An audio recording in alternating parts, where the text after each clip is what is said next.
Hello, everybody. I'm your host, Zenitsu, and you're listening to the Digi Talks podcast, the show that covers various topics from news to meta developments and everything in between for the fine folks who love the Digimon trading card game. Just as a quick reminder, I do try to stream this live over on twitch.tv/Zenitsu. That's where also some of my other, random games and streams are, for not Digimon related stuff. But fear not, because if you ever miss the live podcast, it's always going to be uploaded on YouTube under the channel of Zenitsu, as well as being on various podcasting platforms like Spotify for reviewing and listening pleasure. So please feel free to do that whole social media doobly-doo thing and leave that rating, follow, subscribe, review, whatever, depending on the platform that you're listening on. It really does help support the podcast. Today, I am back with Jay Stewart, and we are going to be talking about the TCG bubble. And not necessarily how Digimon is affected by it, because, spoiler, it's not. But just the idea of the fact that there's just a lot of TCGs on the market, and how many TCGs is too many TCGs? That's kind of the greater topic. But we also have some other fun topics as well. We're going to be looking at the Sakuyamon starter deck, just as another example, because I think we know all of the new cards. And we know pretty much most of the reprints. So pretty much almost everything that we need to know, we do know. So we could kind of evaluate the Sakuyamon starter deck. So, yeah. Jay Stewart, did you watch episode, 6 of the anime? 7. 7? Yeah. Because 6 is the one where Pandamon fights the other level 5 guy. Okay. Yeah. And then this episode, we see not Mach Gao, Black Gaugamon as the antagonist. And what do you think of the episode? I thought it was really cute. I do have one complaint about it. I don't have a problem with the guy that he's helping raise all these Digimon or anything, but I still don't know why. Why is he motivated to try to coexist with Digimon? They don't explain that. They're probably going to later. So this feels very much heavily set up for character development, where it's just I think his name is Kyo, the leader of Glowing Dawn. He basically went off on his own secret mission and left basically Glowing Dawn to their own devices. The protagonist is trying to learn how to cook. He explodes eggs in a microwave because who hasn't done that? Actually, I don't think I've done that, even as a kid. I stayed away from microwaves. Microwaves are evil. But anyway, yeah, so they're just hey, where's Kyo? And basically Glowing Dawn was just he's off doing Kyo things. So they try to find a job, and they weren't able to find a job, so... yeah, because we did learn there's a higher anarchy of cleaners, and they actually clean the board up. Yeah, the hierarchy of... Yeah, so all of the good pro cleaners basically took all of the jobs. So Glowing Dawn basically is bored. So they find the job dude and basically get enlisted on kind of a job. And they run into... What? Yeah, he was looking for any cleaners that were available besides Glowing Dawn because Ko needed assistance, and he wanted anybody else but his own teammates. Yeah, so that kind of... So that sowed some, red flags in the rest of Glowing Dawn's minds. So they basically just shoehorn them and being look, we're here. You need cleaners. We're cleaners. What's going on?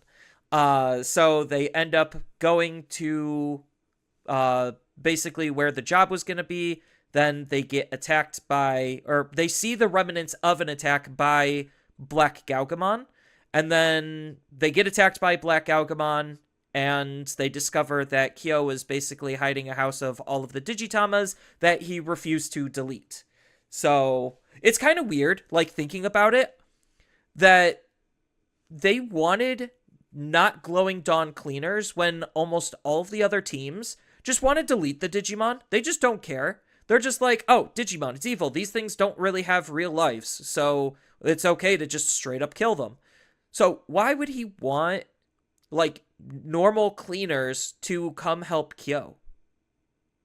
Yeah, I don't understand that.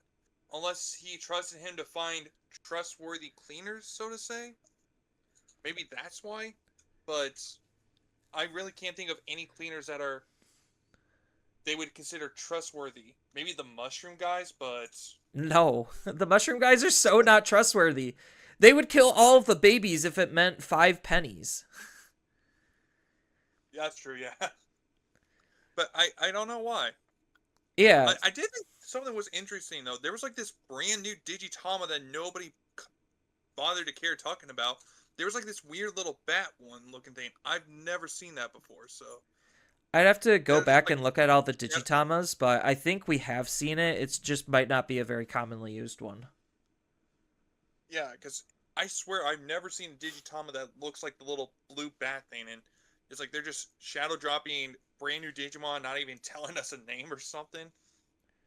Like for all I know, that little bat thing could be what's the blonde hair kids who has a bat rookie? Like maybe that's his Digimon's Digitama form, maybe. I don't know.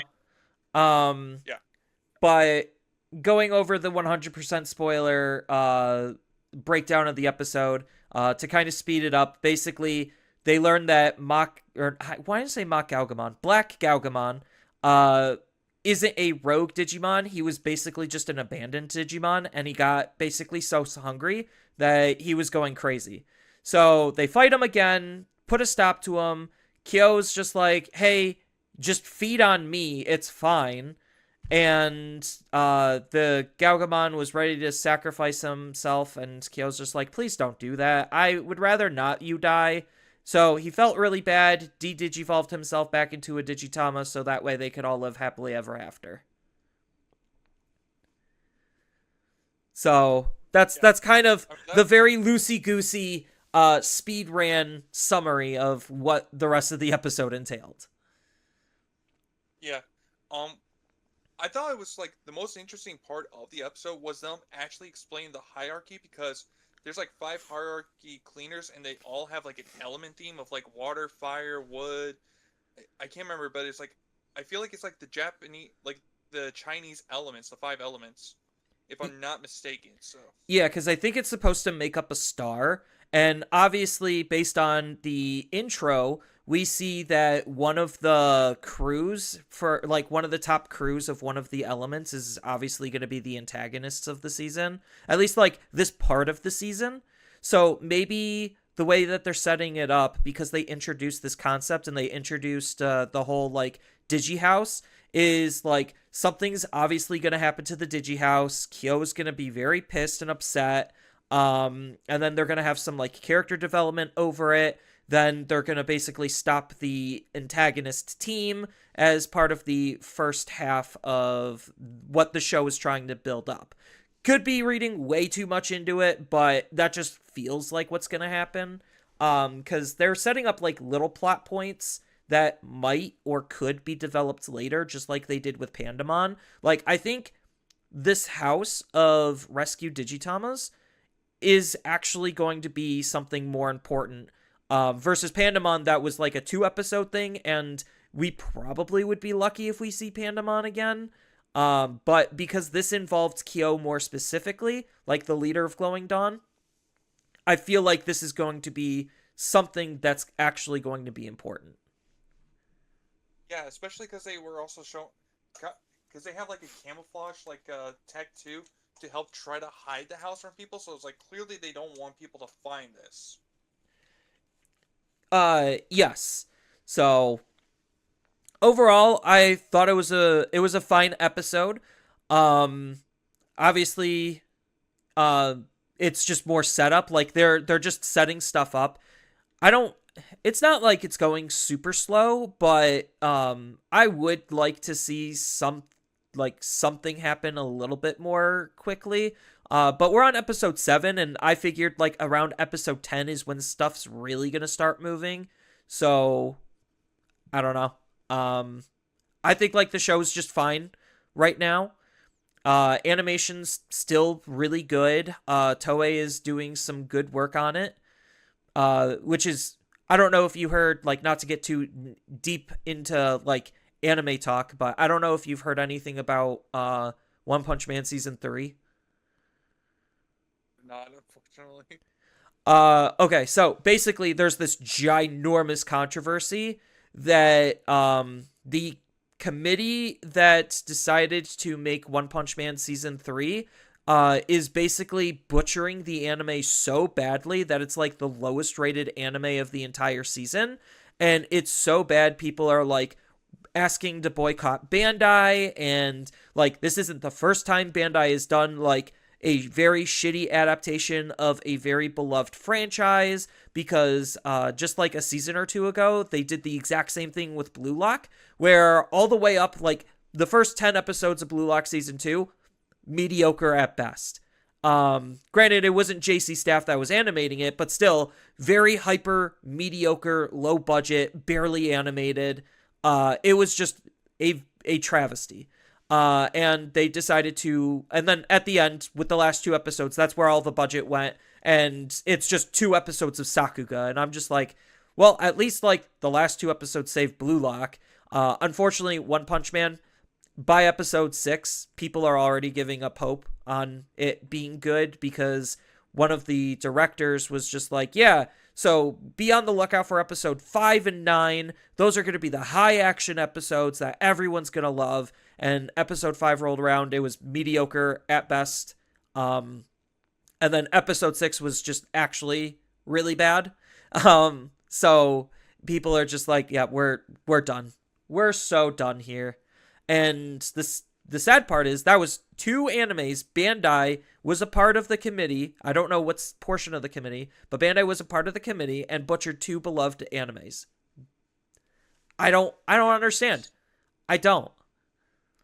Well, especially when you consider the fact that One Punch Man is also part of Union Arena. I mean, I don't want to get too much into it, but it's like, that's not a good sign if you're messing up the anime, if you're going to be killing off the fans. Oh! Because that in turn kind of would hurt the Union Arena aspect. If, like, you make support for One Punch Man, but you don't have the fans backing it up now. No, you're so... Oh my god, you're onto something here.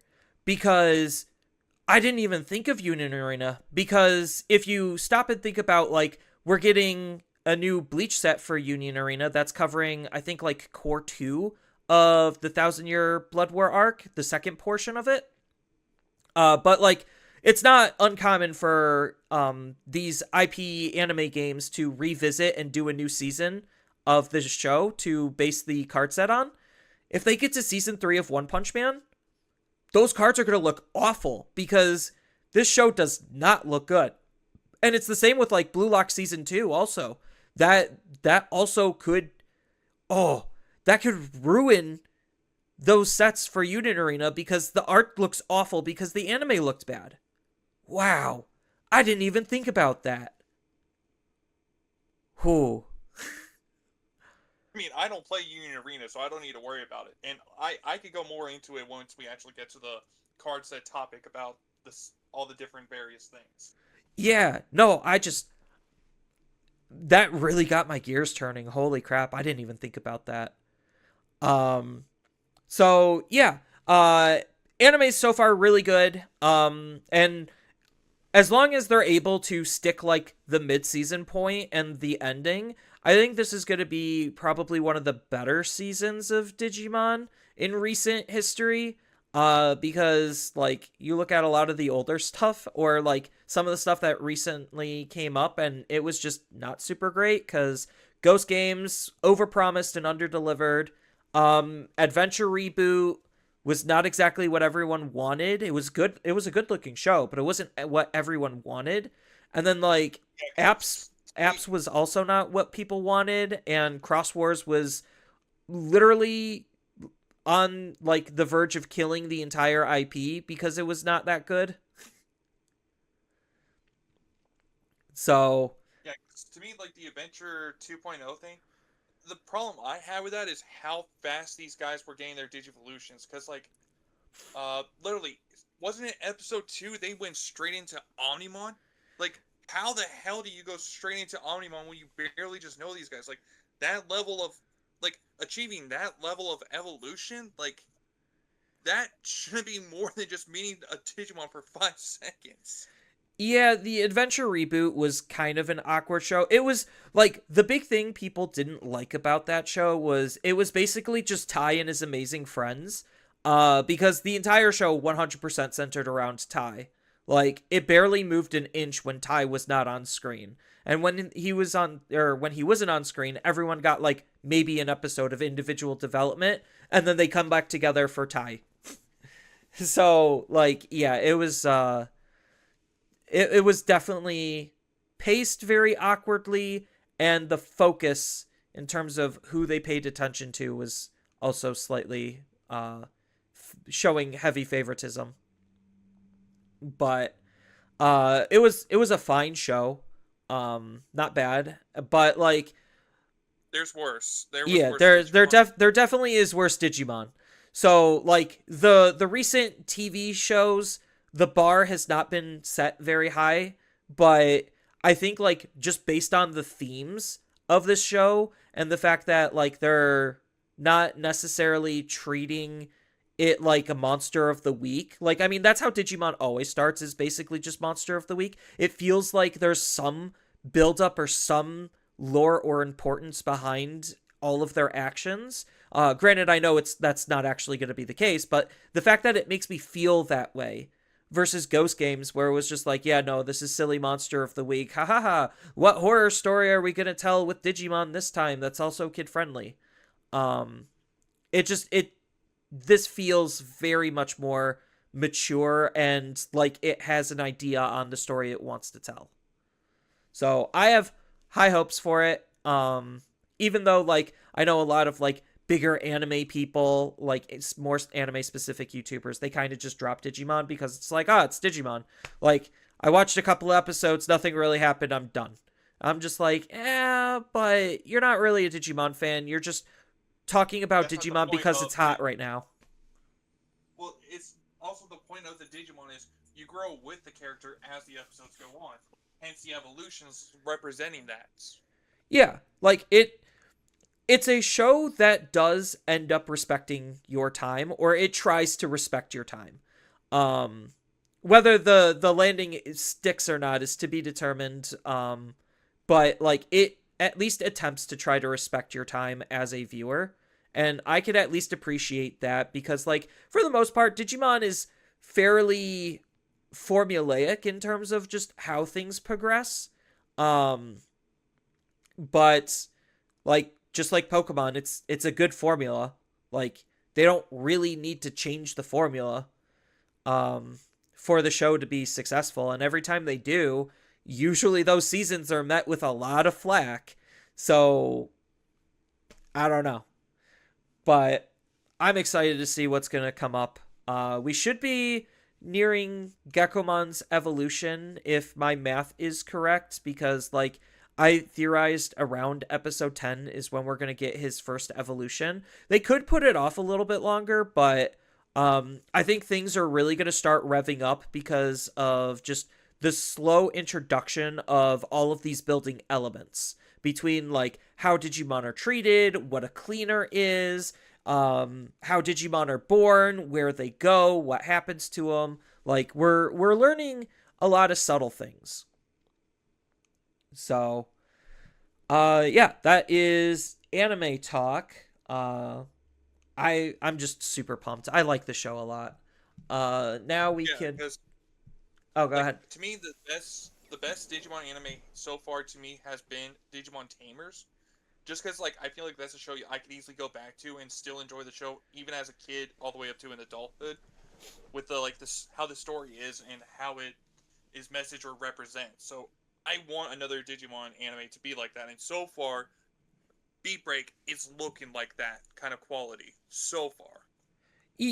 I'd say it has very similar vibes, like different tones, similar vibes. Like they're trying to hit some of the same metaphorical beats. I know like the director for season 3, they got like an absolutely goated director, and they just said, go write this story. You have a few caveats. Use X, Y, and Z character in this fashion. But outside of that, go crazy. And he so delivered. I forgot what other work that he worked on, but like he was a really good, mature storyteller. So like, yeah, that season 3 is definitely held in very high regards by literally everyone, and I'm curious to see if this is going to come anywhere near it for hitting some of the same tones. Um, but do you have any Digimon news? I don't think we really have any Digimon news. Yeah, the only Outside thing of I Hoodiemon dominating the format and everyone wanting something to be done. Shocker. yeah, the only thing I could think of has just been the reveals for the advanced starter deck. Yeah, they've been also starting BT24 reveals, and like BT24 feels like it's going to be similarly to BT22 and 23, where 70% of the set is probably going to be Time Strangers. Then you're going to have like 10% be dedicated to Medusamon, and then the last 20% is going to be apps. Because we are getting another apps deck, and obviously we're getting Medusamon's level 7. So that's going to be pretty hype. I know we both really haven't been keeping up with the Liberator comic as much. I'm just kind of at this point waiting for it all to be done so I could binge it, because like the slow burn on a comic feels really bad. Like it's different for a TV show because you get a whole 24 like minutes of fun, but like the comic you could just like breeze through. And the fact that they're slow burning it really is kind of annoying in terms of pacing for me.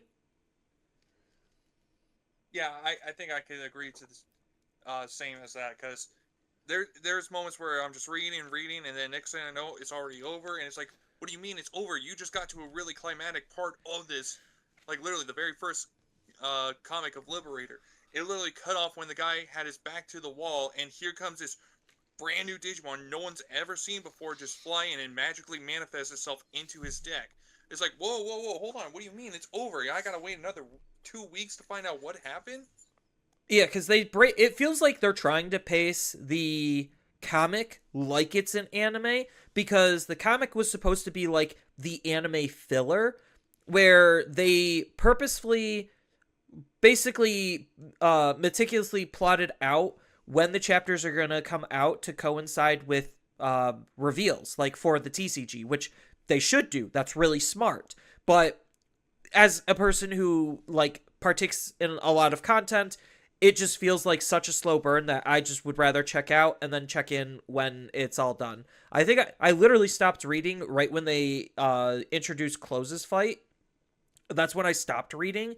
And I've just been getting spoilers from my brother because he likes talking about it. He's just like, yeah, so, fun fact, did you know that Terramon is not actually Shoto's partner? It's Unchained's.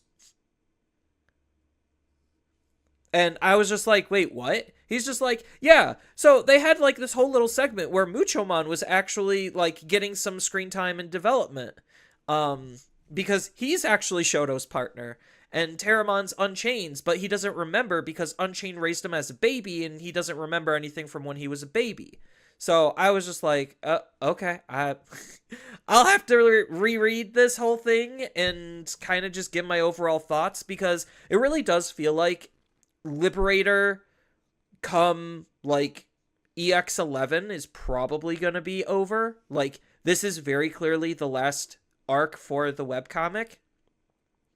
So like I highly doubt that they're going to continue going, and like maybe tinfoil hat, they're going to end the webcomic and then release the mobile app, because like what BT or EX11 comes out next year, either in January or February. So, like, probably by, like, that's probably when the comic is going to finish, and then maybe in the summer, like, the app can be released or something. I mean, that would make sense because, as far as my knowledge, Liberator, this is all taking place in the beta of the app. Because I think the mobile app that is going to be planning on coming out. As far to my knowledge, from what I remember, I could be wrong on it, but it's supposed to be in the same universe as Liberator.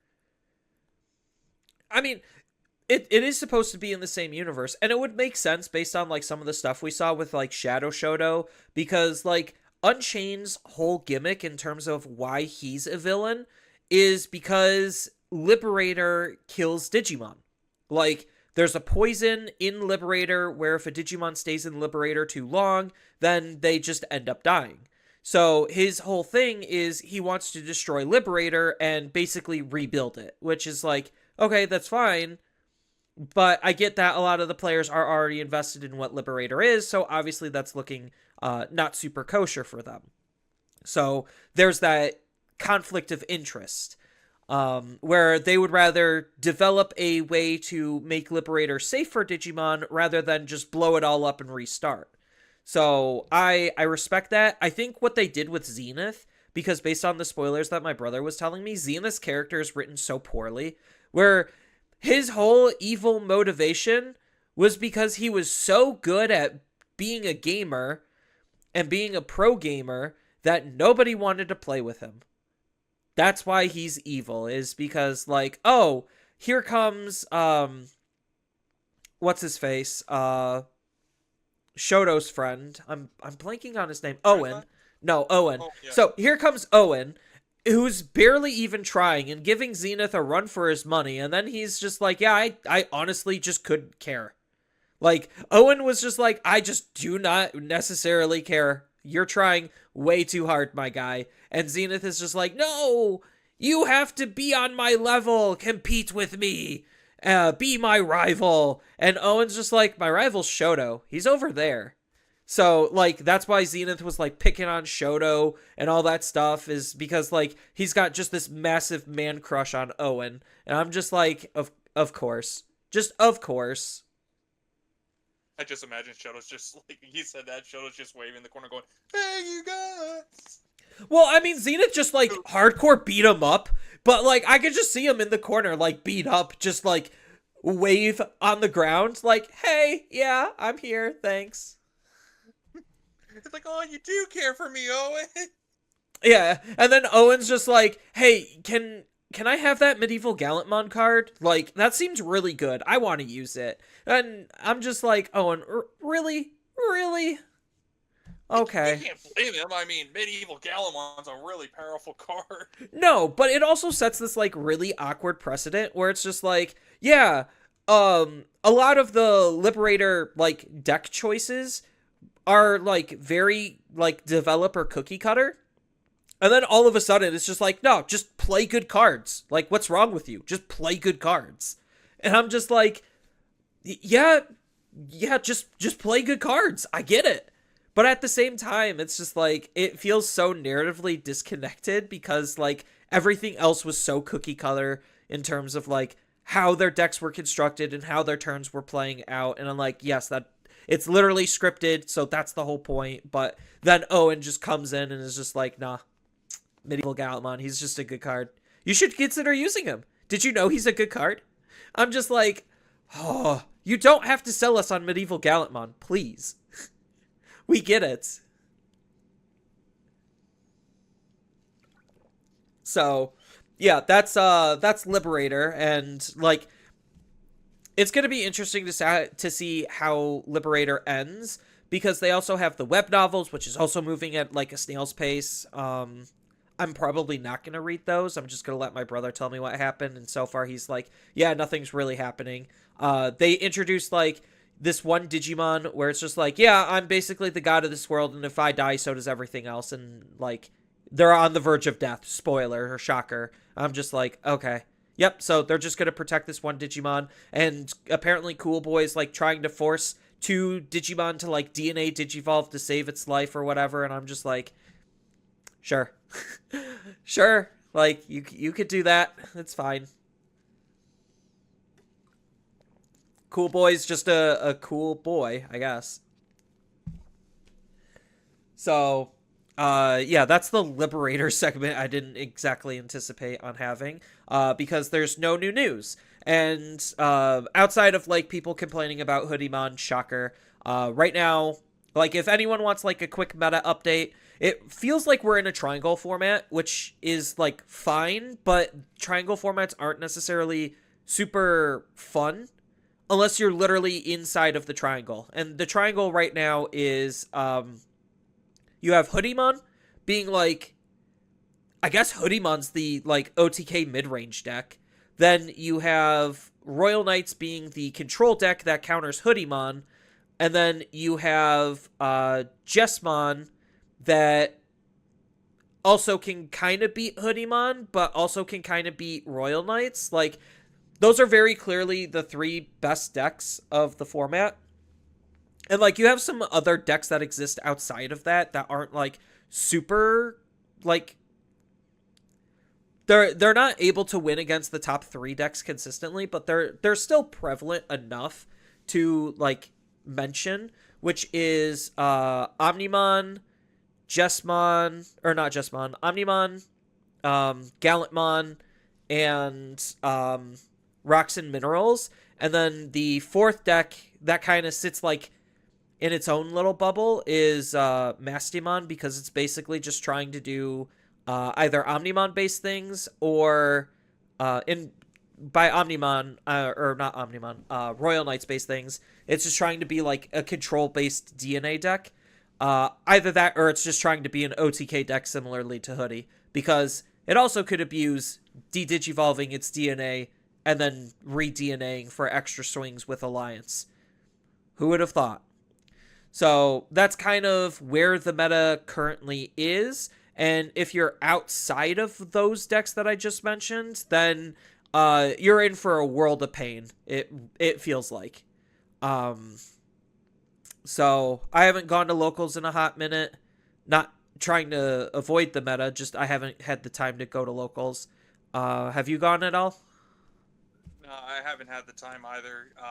Since college is kind of starting to get wrapped up in its final semester. Well, not the final semester for me, but this semester, I got a bunch of, like, projects I kind of been holding back off on that I need to try to work on.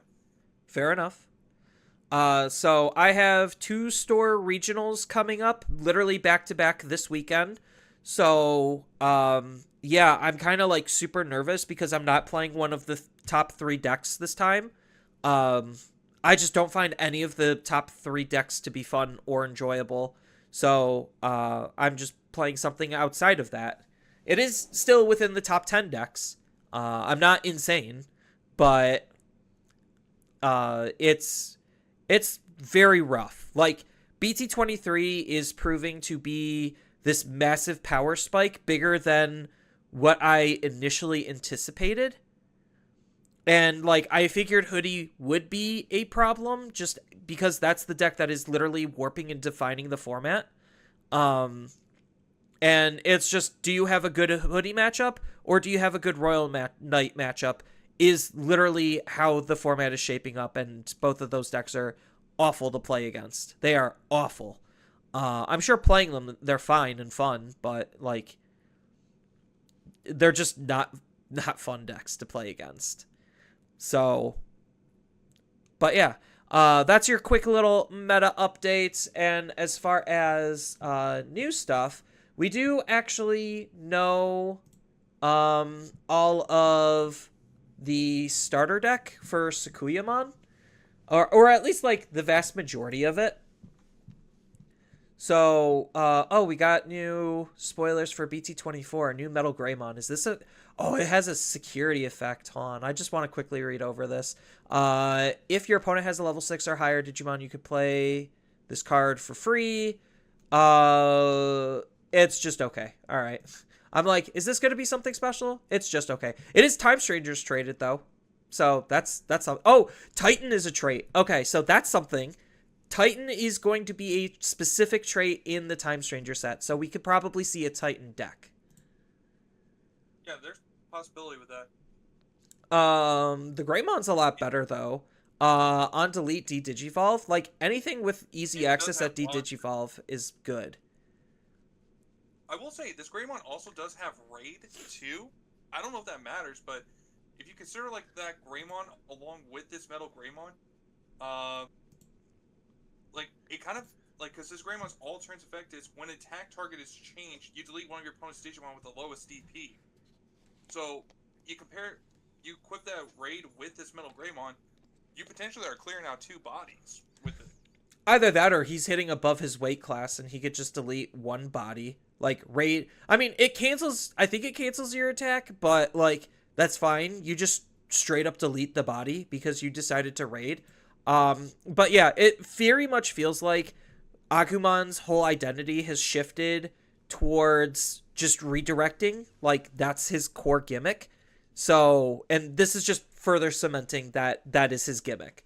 So, I didn't exactly finish Time Strangers. I just got to the part where um the Bearmon brother reveal happened. I'm not going to spoil that. I'm just going to say, like, the Bearmon brother reveal. So I just finished that little story arc. I don't know if there's like a Black War Greymon or anything as an antagonist. Like, what this Metal Greymon goes into, that's based on the game. Yeah, I'm not gonna say anything without spoiling anything. I mean, So you could just say if he has something. Like, does the Metal Greymon, like, actually have a whole line that he goes into? I don't think so, because I think those 2 cards literally represent the 2 Titans you fight. The one where you're trying to run away at the very beginning of the game with the Metal Greymon chasing you, which is what that was.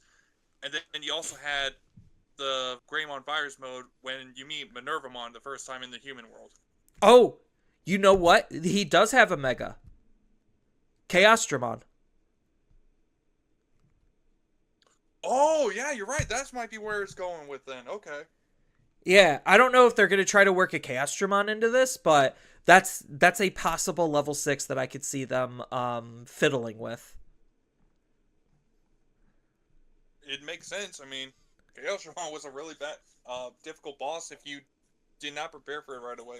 Yeah, and it looks like Iliad is also going to be a trait in the set. So there's probably going to be a Titan deck and an Iliad deck that's going to be forming from Time Strangers. So I think that's kind of cool. Because we did get Aegiomon and, like, his base evolution, the red one. Those were also spoiled. It just seems okay. Like, so far, nothing about it's, like, super exciting, but, like, they just seem fine. Nothing crazy, but just fine. But yeah, so Sakuyamon starter deck stuff. So, as far as additional reprints, we know that Sakuyamon X Antibody's getting reprinted, which, God, this card's so good. Yeah, not a surprise to see that get reprinted. We get the Pipe Fox token and the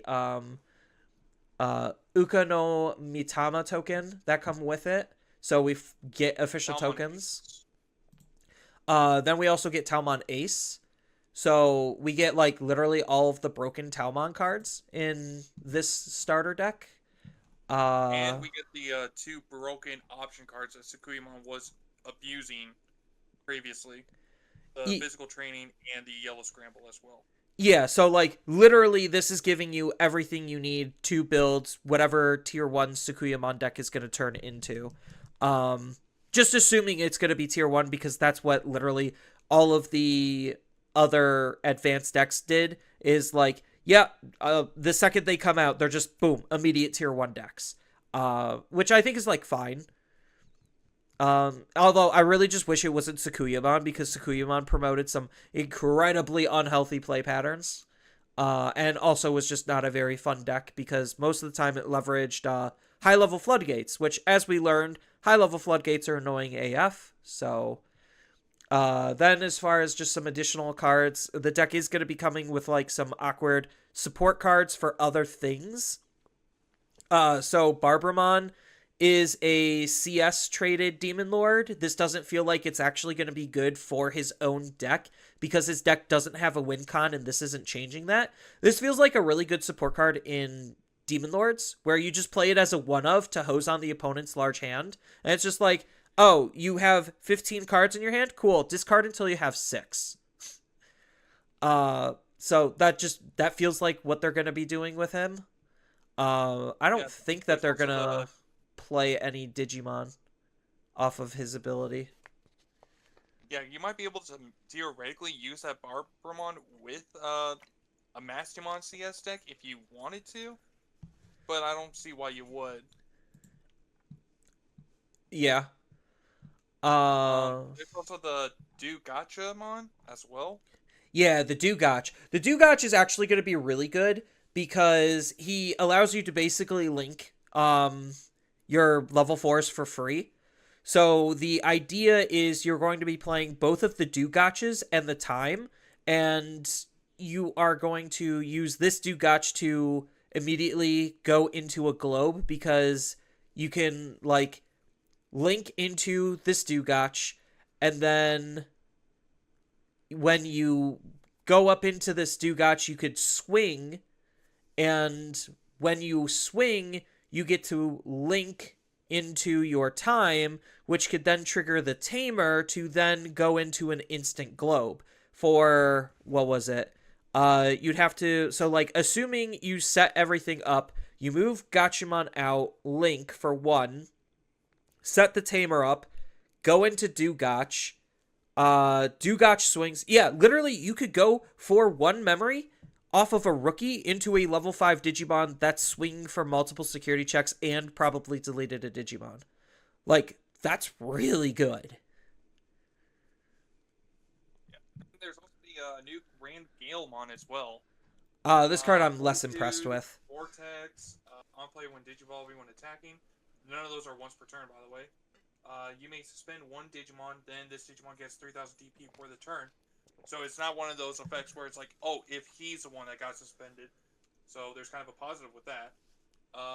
And then also inheritable when attacking once per turn. If your opponent has no suspended Digimon, this Digimon with Vortex Warrior may unsuspend. It's fine. Like, that's all I can say is it's fine. I don't. This is obviously going to be the other supporting Grand Galemon.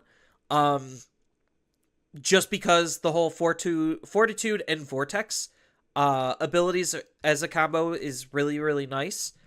But it's definitely not going to be replacing the EX7. But my only issue is when Shoto gets his support in EX11, I think this card is just going to end up getting cut.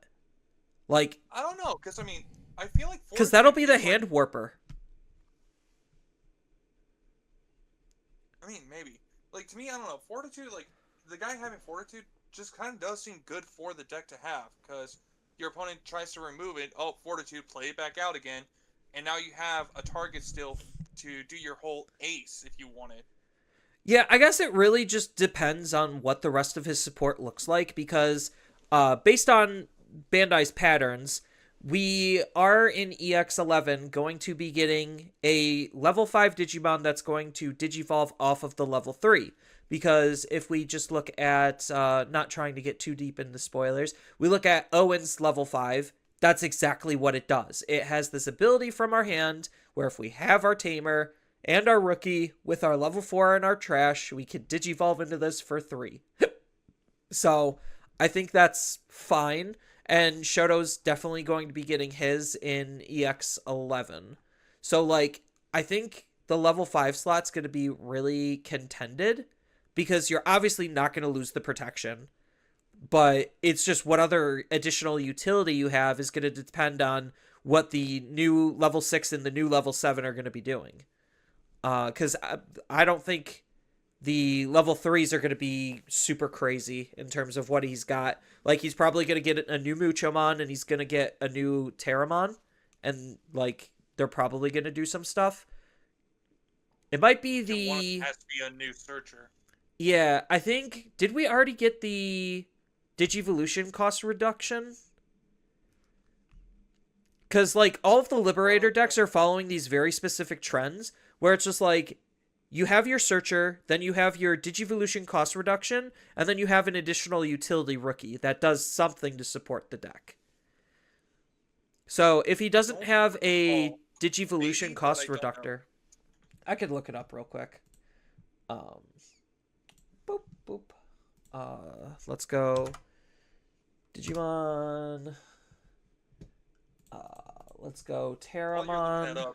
Something I will say, though, with the Sakuyamon deck, So thankfully, the brand new cards in the Sakuyamon deck, it looks like it wants to focus solely on the new option cards and like have its effects revolve around those new option cards. So thankfully, there's not going to be a way for the Sakuyamon players to abuse the new cards to try to do what the it was doing previously with playing out the trainings and the scrambles. So thankfully, none of that. But I mean, you're it still going to was get some of that. yeah, time will tell for sure because I'm not a yellow player, so I don't know, nor a Sakuyamon player, so I actually might be misjudging this completely. But yes, they do have EX7 was their Digivolution cost reduction. So it's just going to be a rookie that's going to do something most likely to support the new direction or like the final version of what the deck is supposed to do. Being another utility card. Could So probably get his true level 7 form as well. yeah, let me see actually if I could pull up a do we have a deck list for this starter deck? Digimon ST22. Boop. Okay, we do have a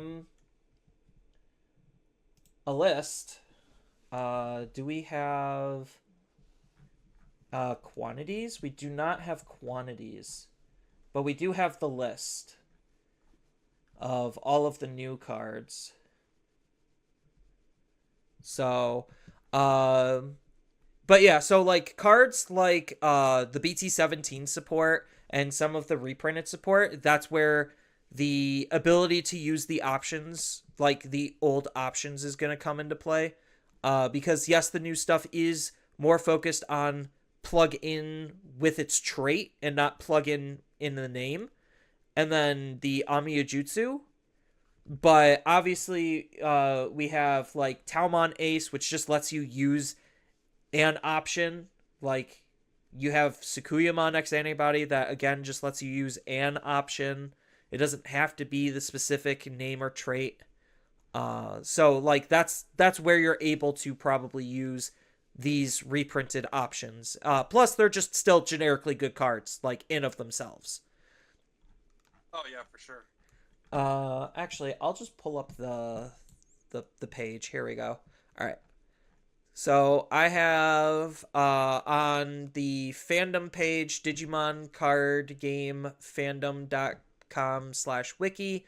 I have the starter deck pulled up, so we could take a look at those. Do you need the link to this? Yes, please. All right. One link coming up.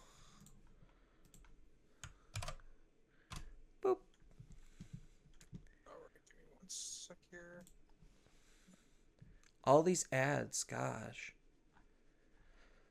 All right, so we're gonna go with the new cards because we already know what the majority of the reprints do. I think there's one reprint that we currently don't know yet. It looks like there's one reprint. But outside of that, we pretty much know almost everything, and it's just another reprint, so I don't necessarily put a whole lot of stock into that one. We care about the new stuff. Rare, so Yeah. We care about the new stuff. So going over the Viximon. Viximon.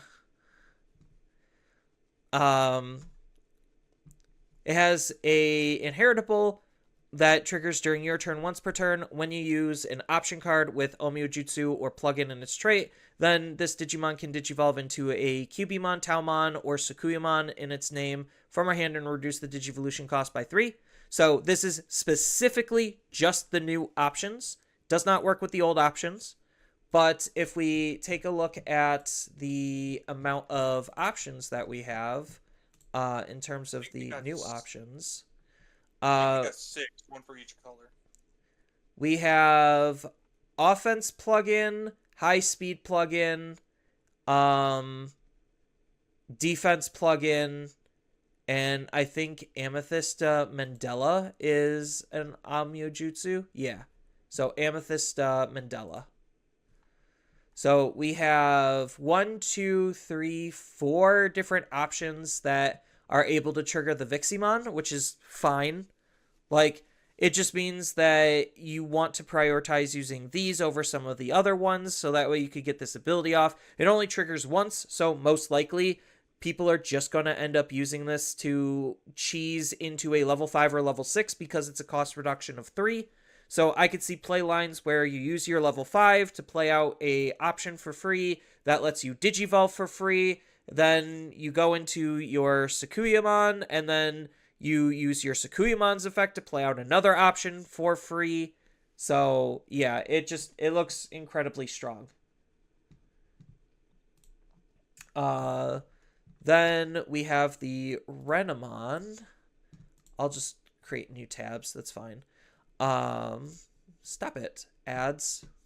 Renamon has an on-moving trigger, where it's on moving or on play. We get to discard a card from our hand and then grab back a Omiyojutsu or plug-in traded option from our trash. So it just lets us use the core cards. And then it has the inheritable barrier, which is incredibly important because previously the deck was using literally just a dummy card like Starmon to be able to give barrier to our Digimon because the deck didn't have it natively.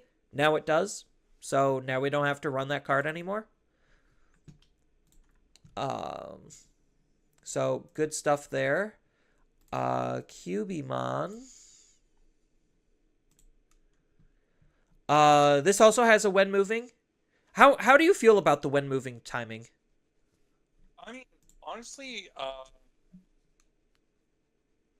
to me, like, this is definitely going to be something that, I mean, people are already moving Digimon out of the raising area at, like, the lower levels and then just climbing up in the battle area in the one turn, so giving them even more, like, reward for doing that, we'll have to see.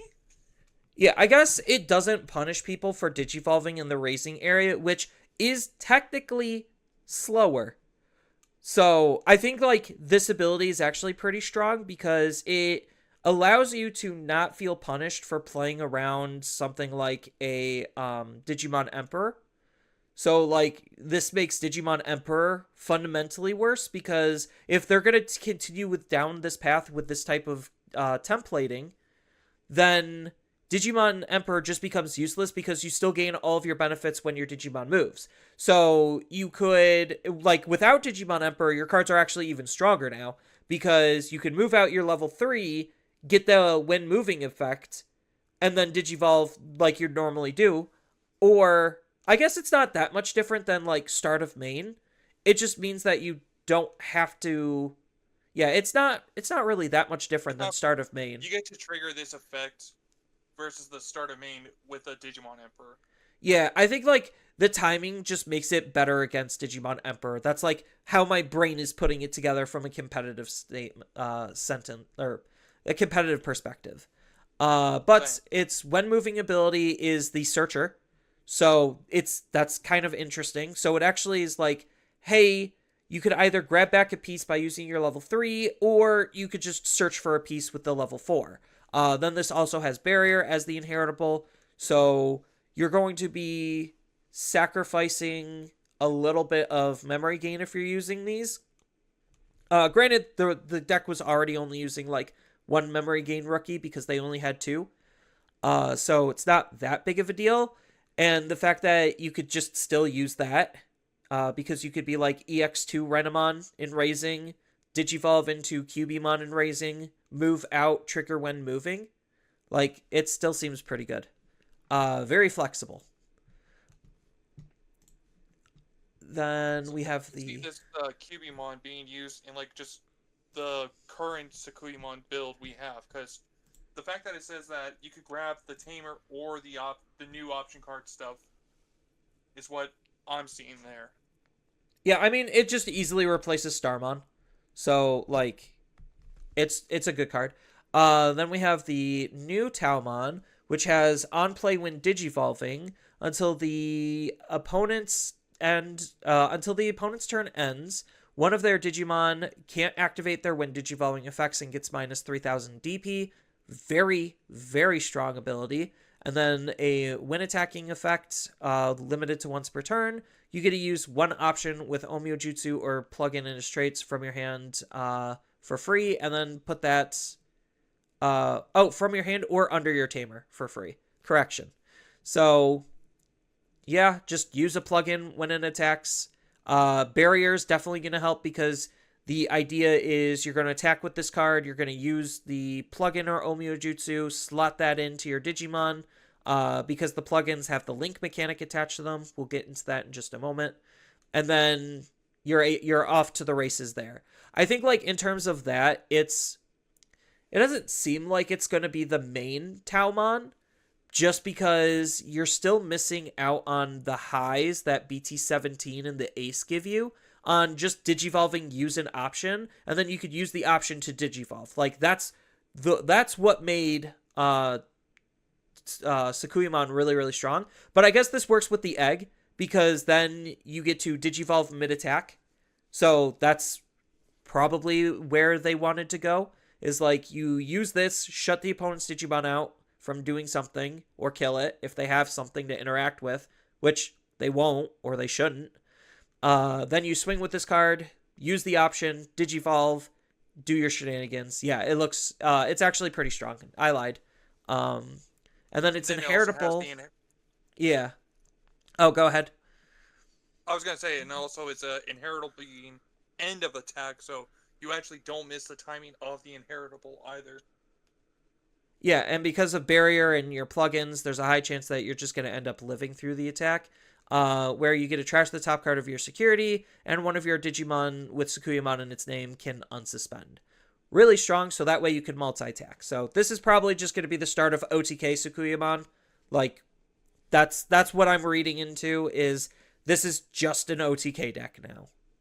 It turned from a Floodgate deck that could turbo up into a level 7 and lock the opponent out of the game, into, why are we wasting our time with Floodgates? We could just win the game. You could just go burr. Yes. Because that's all Bandai thinks that Digimon can do, is just go burr. Then we get the Sakuyamon Ace, which I'm not super thrilled with this card. I think it's good. I think it's more reinforcing the OTK thing you were talking about. Yeah, I think actually it being an ace kind of balances it out, because that makes it inherently a risk and liability. So I think that's fine. Plus, I think it also kind of discourages players from using this with like Shine Greymon Rune mode. Well, also, like, if they're trying to, like, so far we haven't seen any crazy protections on the level 5s. So, like, there's not a world. Yeah, so there's not currently a world where you're realistically using this as an ace. And if you do, like, good on you for actually being able to use this as an ace. But yeah, so something. What? So because this is an ace, it has an on play. Could they actually use Chaos Boulder Arm now with this? The one that had previously been choice restricted. Maybe? I don't know. Probably not. Because then you'd have to not run your good cards. Because you'd have to not run Sakuyamon X, and you'd also have to not run Taumon from BT17, and those are arguably some of the deck's strongest cards. Right, but they have a new main mode now, so there's your second level 6 right there. I guess let's get into main mode and see, like, if that's even worth doing. Because, like, yeah, sure, you could cut out BT17 and max out on the starter deck and the Taumon Ace. But I don't know if you want to do that. So this card natively has Alliance. It has an on-play when Digivolving and when attacking, but it is limited to once per turn, where we get to play Pipe Fox token, and then we get to use an option card with Omyo Jutsu or the plugin trait from our hand or under our tamer for free. So just limited free playing of options, which is good. It's balanced in that regard, versus the other ones where they're not balanced because they weren't specific half the time. And that's all the card does, is just plays out a token. So like the idea right now is you're going to use the level 5, swing, digivolve into this, slot in a plugin, and then this is probably where you'd want to use your Omio Jutsu on this card. Creates the token, and then because the token's created, you have Alliance, so you could actually swing for 2 checks the second you go up into your Digimon, and then at the end of the attack, you unsuspend. Pretty good. Not gonna lie. So that's 2 checks with your Digimon unsuspended that ideally should have barrier on top of other things that happened because of plugins. So that's Sakuyamon. Then we got the the new maid mode. So is the maid mode actually a replacement for Sakuyamon X Antibody? So on play. Oh, go ahead. I was gonna say, so main mode, it's on play when digivolving. You may use one option card with the Omni Jitsu or the plug-in trade from your hand or under one of your teammates without paying the play cost. Then all turns once per turn when you use option card or your security stack is removed by placing one of your opponent's Digimon with the lowest DP as the bottom security card, trash your top security card. I mean, this also has an on play, so I'm kind of leaning we might see Volderarm back in a Sakuyamon deck because of these 2 cards. I'm not guaranteeing, I'm not saying it's going to be God tier defined, but I'm thinking about this now. Volderarm might be coming back in Sakuyamon with the new, if you were to play around the new style of the deck.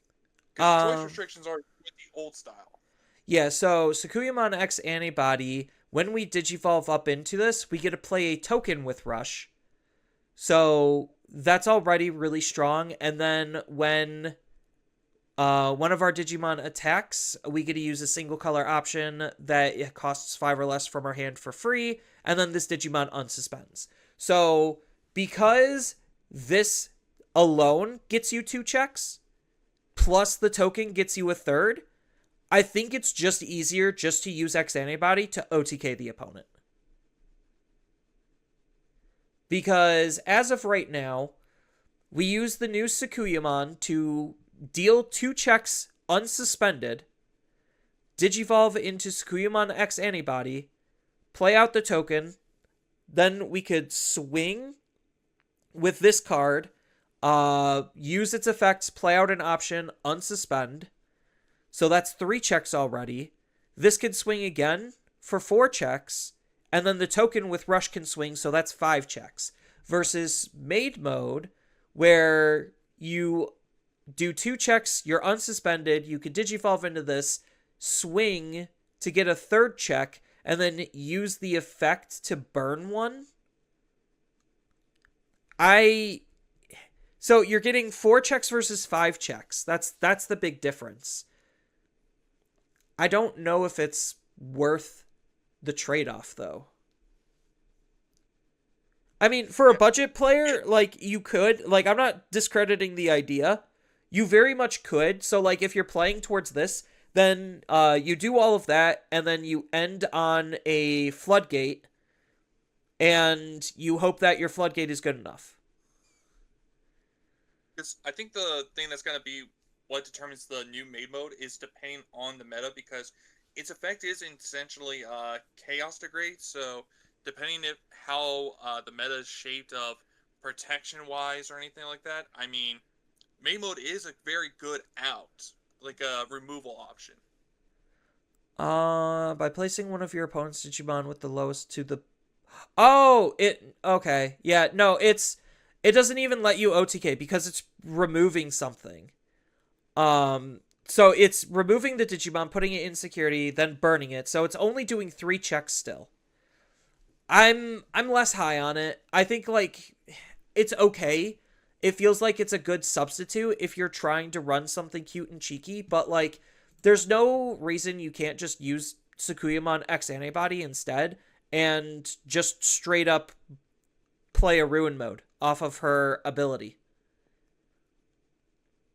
So, like, that probably feels better.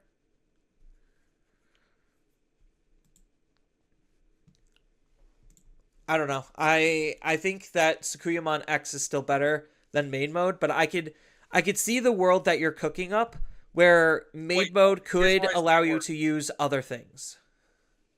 Here's how I see the deck working, okay?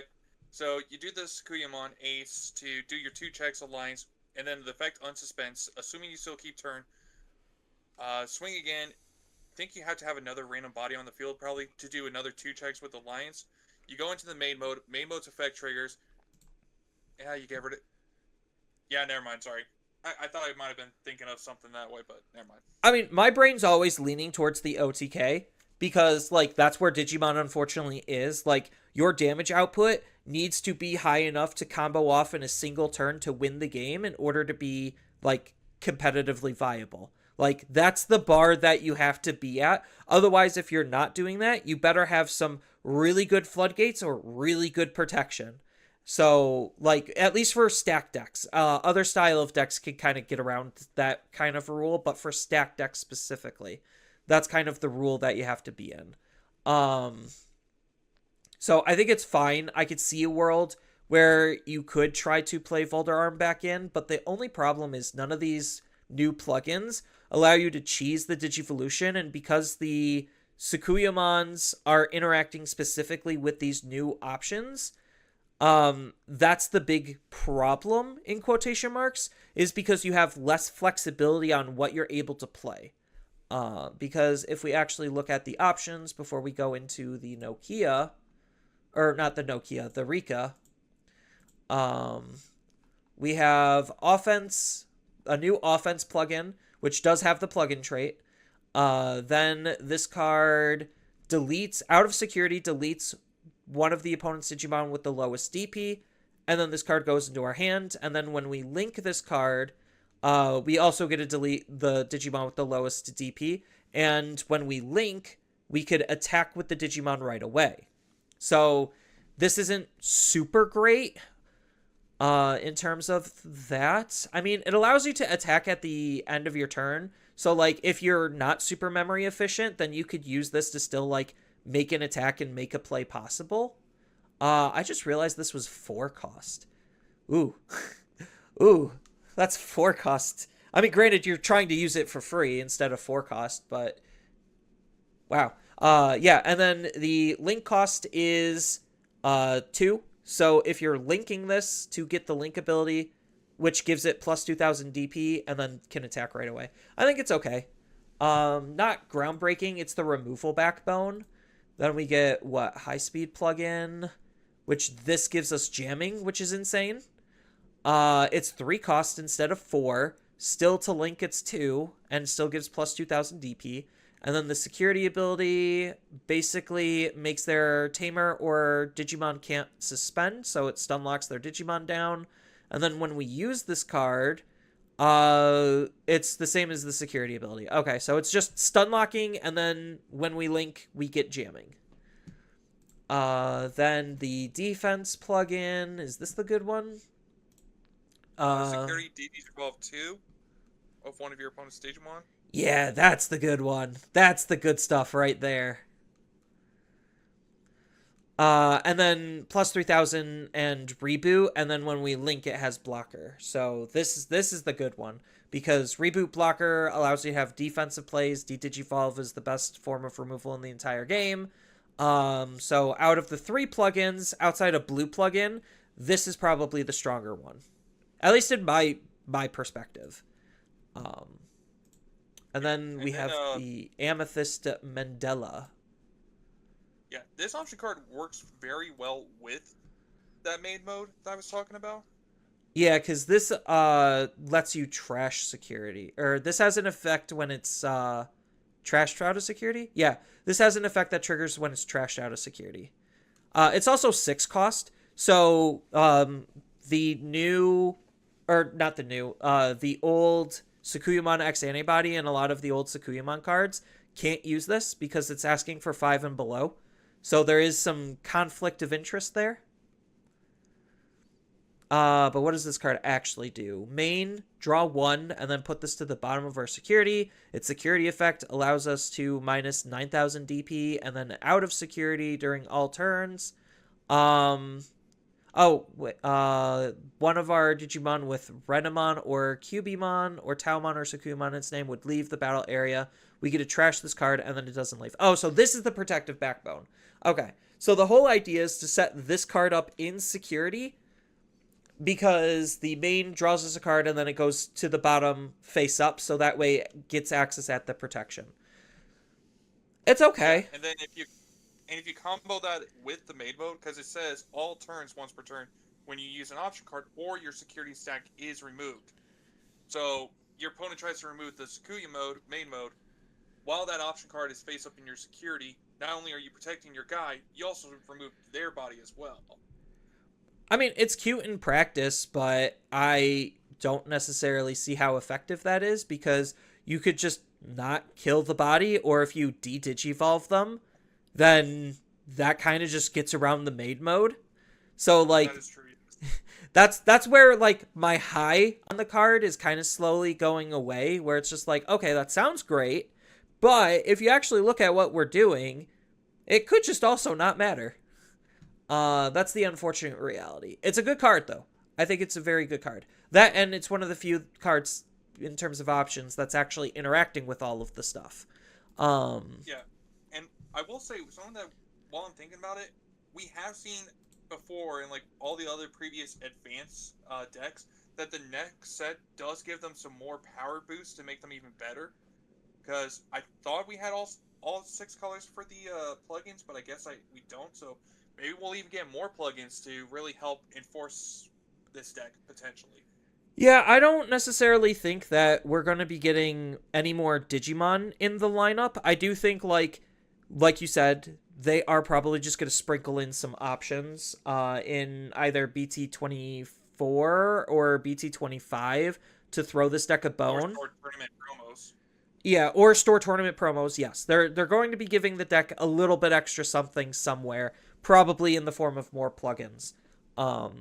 Because we have the Rika Tamer that has the interesting ability where at the start of our main phase and when we play her, we get to place an option or Omyo Jutsu in its trait from our hand underneath this Tamer, draw one and gain a memory. So pretty good. Very standardized type of ability in terms of like just doing that. We've seen it before in a couple of other cards. Then she has the ability where during your turn, when one of your Digimon with Renamon, Cubimon, Taomon, or Sakuyamon in their name attacks, we get to suspend this Tamer and use an Omyo Jutsu or an option card with as high or low as the play cost as the level of our Digimon. And we get to do that for free. So this really rewards us for using our cards effectively, because we could try to line up some of our abilities where like we could just get free option value. So that's pretty nice. And it is specifically those cards in their trait. So again, does not work with the old plugins. I will have to stress and emphasize that. So I'm just sitting here and I'm thinking, like, just based off of the new Talmon and the new Sakuyamon, I think the deck just wants to be an OTK deck. Because you could, let's just say, use main mode to use offense plugin, like the OG offense plugin, and then just gain security attack +1. So that way, when you're going to be, because where is Sakuyamon X Antibody? Here we go.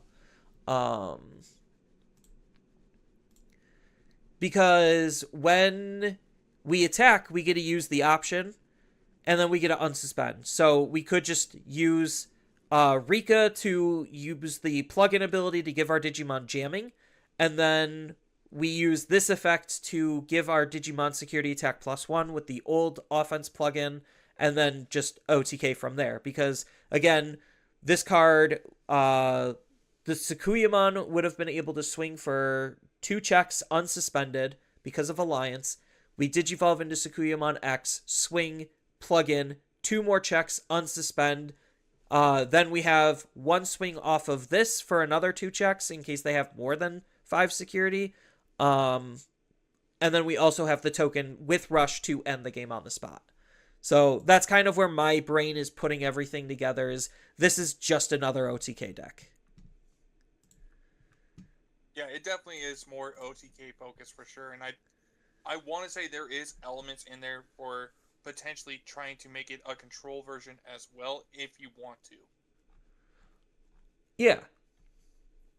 So that is the Sakuyamon deck in a nutshell. As far as the reprints, we have Renamon from BT17, Renamon from EX2, Cubimon from BT19, Taumon from BT17, Taumon Ace from BT19, Sakuyamon X Antibody from EX8, Yellow Scramble, and Physical Training, plus one additional card, which is probably still just going to be something pretty decent. It might be an additional Rika or something. I don't know.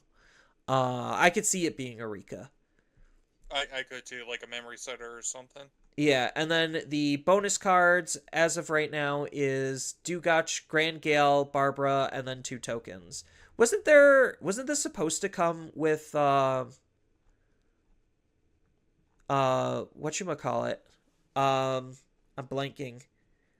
The memory boosts. Like I thought this was supposed to come with memory boosts. I don't recall, unfortunately. It might not, which sucks. That's kind of unfortunate if it doesn't. Maybe we're thinking of like the next set of starter decks Yeah. potentially. In the contents, it's not even saying that it's supposed to come with it. So I know the next set of starter decks is 100% going to have like two color memory boosts because they unfortunately are forced to reprint those cards and try to make those cards accessible because the entire game is warped around the usage of those types of cards. So it's a little unfortunate that we don't get them here.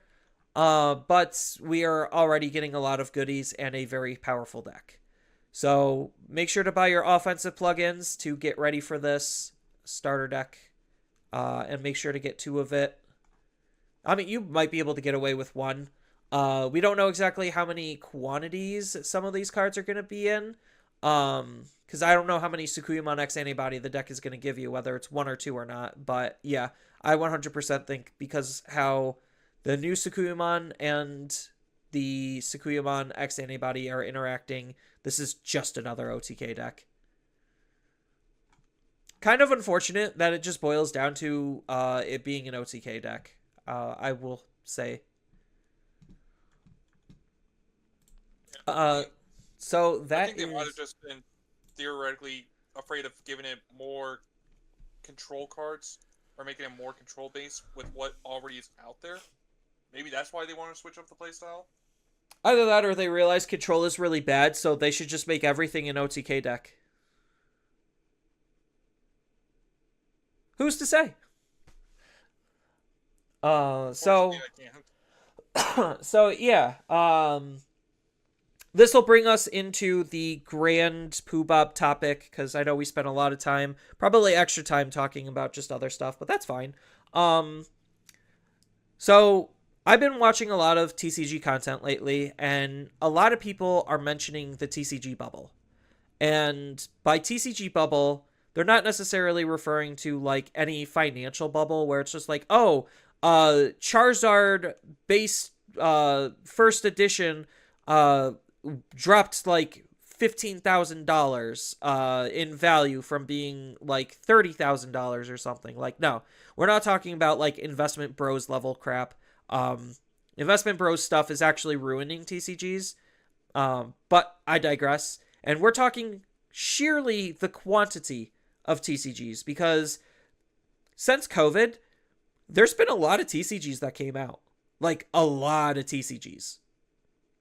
Yeah, because I mean, I know typically before in the past, like before Digimon and all that, I mean, you had baseball trading card game, but that's not really a game you play with people. It's just more of a collector's thing. Then you just had obviously the big three: the Yu-Gi-Oh, the Magic, and Pokemon. That was really it. But then Dragon Ball came around and Digimon.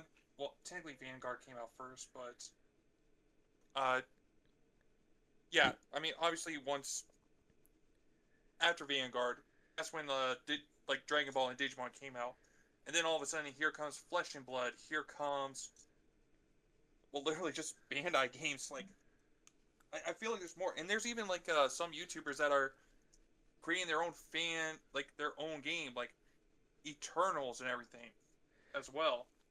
Yeah, so But can't there's really just a call lot of Eternals TCGs that have sport. yeah, there's a lot of TCGs that have came out and are coming out.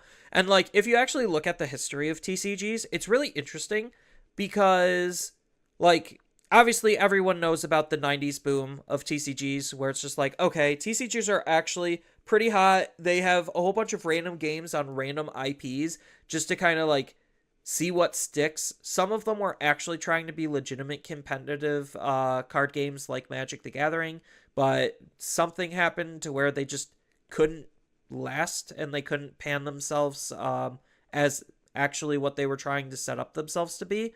So the majority of like the 90s games pretty much died, and it's just Magic and Pokemon that survived from that era. And then we get into like the early 2000s, which is like the anime TCG bubble, where you had a metric butt ton of games based on anime IPs. So this is like early 2000s to all the way like 2010s, 2015s type timeline.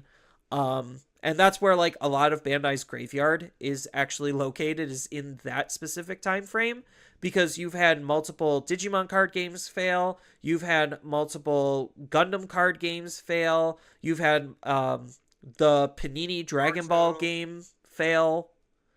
You've had like Naruto, Bleach, Zatch Bell, just a whole bunch of random shit. Like Yu Yu Oh, Zatch Hakusho. Bell. Yeah. Like there Sorry, was literally a lot of dead card games based on anime IPs. So that was like when that bubble kind of bursted, and the only thing to really survive from that bubble was Cardfight Vanguard.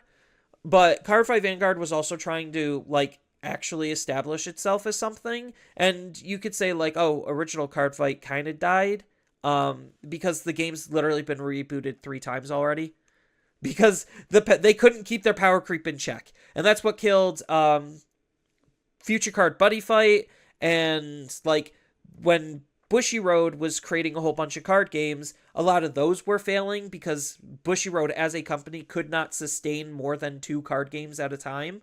So, like, yeah, it was just really rough in the Bushi sphere.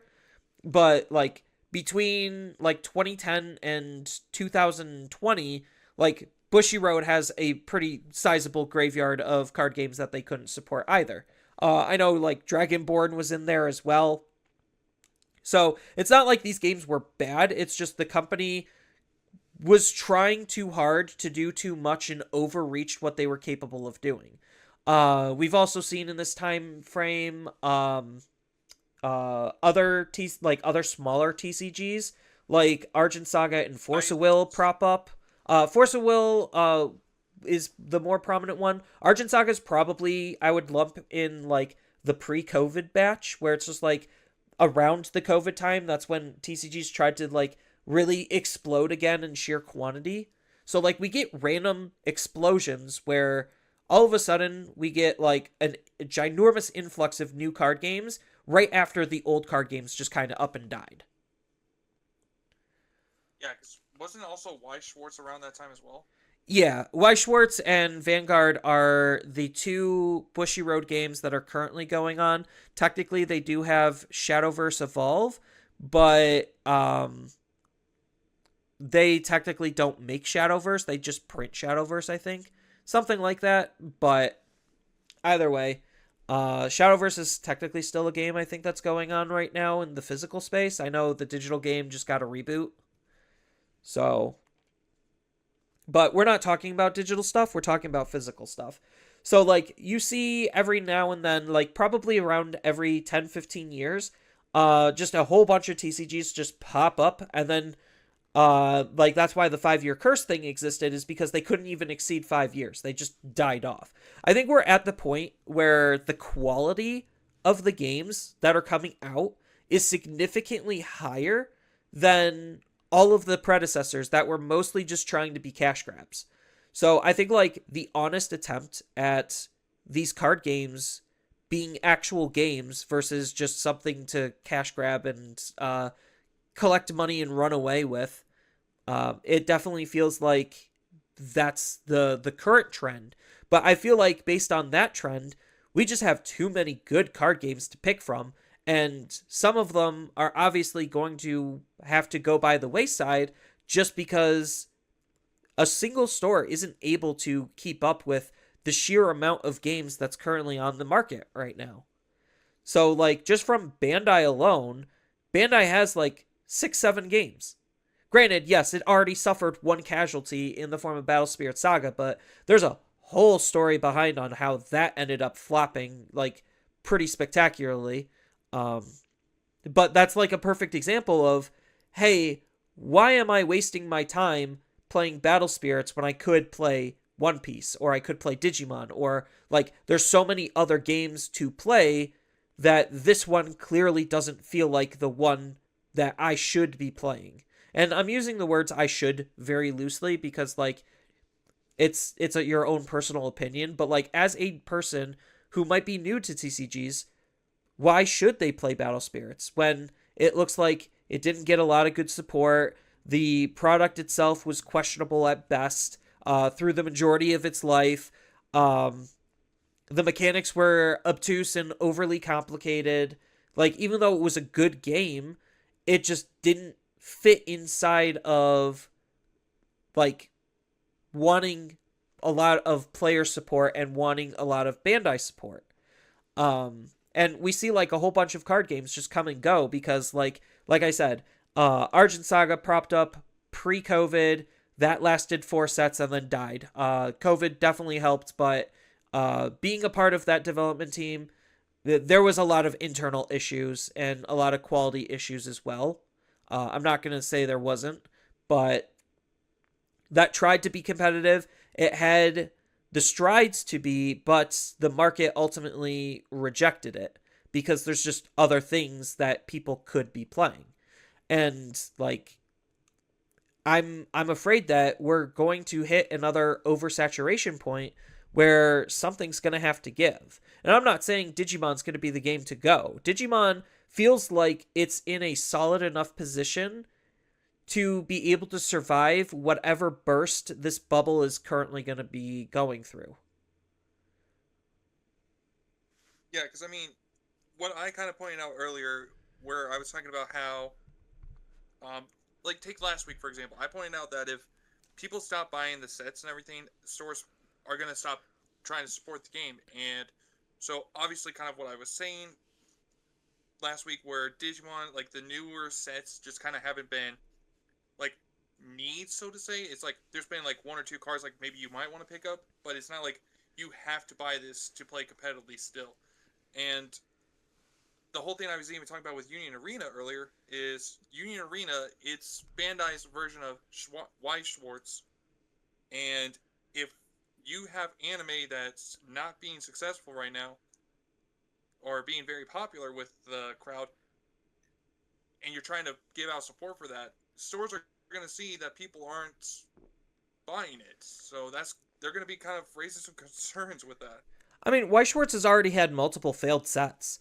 Like, multiple, because as Magic the Gathering is now discovering, when you have a bad set or a bad IP, it could be brutal. Like, it literally could be brutal. I mean, granted, the difference between those is Magic pays a lot for their IPs, or at least they perceived to be paying a lot for their IPs, whereas Bandai basically is cutting deals with itself because it already has easy access to a lot of the IPs that it's working with, on top of the fact that they pay like almost nothing for the licensing rights, like literally almost nothing, which is why the art is screenshot arts, is because that's how little they pay. They don't even pay for proper art. They basically go up to the IP holder, they say, hey, we want to use your game for or your IP for our card game set. And then the IP holder will be like, okay, how much are you going to give me? And then Bandai says, what will this get me? And then the IP holder says, well, you could have these screenshots. And then you could use the game. So, yeah, it's just pretty awkward. I mean, there's obviously more that goes into that than just what I was explaining, but that's kind of like the gist of it. General sum up, yeah. But when bad sets hit, like especially because of where the current TCG bubble currently is in its overall size, like why would I, let's just say, buy BT21 as an example when it was hot, when the meta didn't really shift and the power creep wasn't necessarily super there, and on top of that, look at all of the other things that are going to be coming out and are being played in terms of other games, where it's just like, okay, I don't need to buy this. And that's kind of like where a lot of people can just like get absorbed from being Digimon players into other TCGs. So like right now, Lorcana, or not Lorcana, Lorcana is part of this current wave of bubble. In terms of new TCGs got propped up, but the newest one is Runeterra or Riftbound. So, League of Legends made their own card game, and right away it already has lots of problems. Like, lots of problems. Between poor quality control, between revisions on rules as the game releases. So, all of the rule books that you are buying or have bought in with whatever product you got are all incorrect. They had 31 day zero erratas. So now you're playing with 31 possible cards that don't actually say what they mean.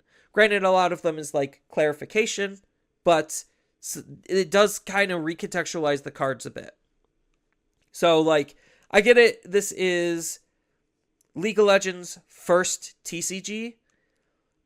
Technically, they did have Legends of Runeterra, which is a digital TCG, and a lot of the art from Runeterra are being made for or repurposed for the League of Legends Riftbound. So, like, all of this culminates into what's leading into a very, I don't want to say weak launch. Like, a lot of people are hyped and anticipated for it, and a lot of people really like the League of Legends IP. But from a TCG standpoint, why would I waste my time hearing about all of these issues? And I didn't even list all of the issues because there's more. Like, between booster packs having sometimes 0 rares and then other packs having multiple rares because of, like, print allocation issues or whatever, and that's going to leak into the second set, so by the third set, all of that's going to be fixed. And, like, it's just a headache. Like, it's a headache that why would a player who's looking to play like their first TCG outside of liking the IP, why would they even bother with that? And this is even before the gameplay itself. Like, this is just native issues that came with the game at launch.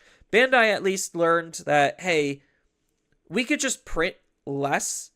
Like, we could hold very tight print numbers and still be highly successful because that artificially inflates the demand of the game, which again, the problem with doing that, especially right now with all of the competition, is why would I waste my time doing that? So Gundam, just as an example, that's their newest game. They're already having supply issues. Shocker, I know. It's only happened 5 other times.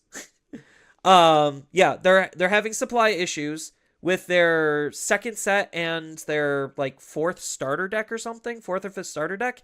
Third. It's their 34th. Yeah. I was excited to potentially try it because I wanted to get the Ironblood Orphan starter deck and Same. casually like play the game because some of my other friends at locals, they also play it as well. So it would just be like something I do on the side, not something I highly invest in, but I can't do that because they had supply issues on that starter deck. So it's just like, cool, I just won't bother engaging with the game and engaging with the content because I could just do better things than wait for Bandai to decide to get their acts together because they played things a little bit too safe and now it's hurting me, the consumer. There's way too many other games out there for me, like, and I think like that's part of the issue where it's just like once a single game starts having issues, everyone that is upset with that game is now looking to leave. We've seen that with Yu-Gi-Oh for years where it's just like, oh, how many Digimon players are ex-Yu-Gi-Oh players? Raise your hand. A lot of people will probably raise their hand if I got a crowd of us Digimon players together. Because they were looking for an excuse to leave Yu-Gi-Oh, but they didn't have a good reason to. And now that the TCG sphere is so big with so many different games to play, like, why is anyone actually bother playing Yu-Gi-Oh? Outside of the fact that they're just an enfranchised player. Like, how is Yu-Gi-Oh actually attaining new players? Like, what is that process looking like? Like, what's their onboarding? Like, it's those types of things where it's just, yes, new TCGs are going to be propping up. Some TCGs are not going to be able to survive, so those new TCGs are going to take the place of the dead ones that fit inside of the bubble. But there's going to be a point where it's just like there's just too many out there to where you can't reasonably support everything, especially from a store. You only have so much physical shelf space to where you have to start picking and choosing. And Bandai kind of does this like whole, oh, if you're going to buy One Piece, we're going to force you to buy this one because otherwise we're not going to have you buy One Piece. Like, yes, Bandai is shady and shitty enough to do that in strong harm stores into forced buying product that they do not want to buy just to get the popular product. But that's just a shady business tactic of Bandai.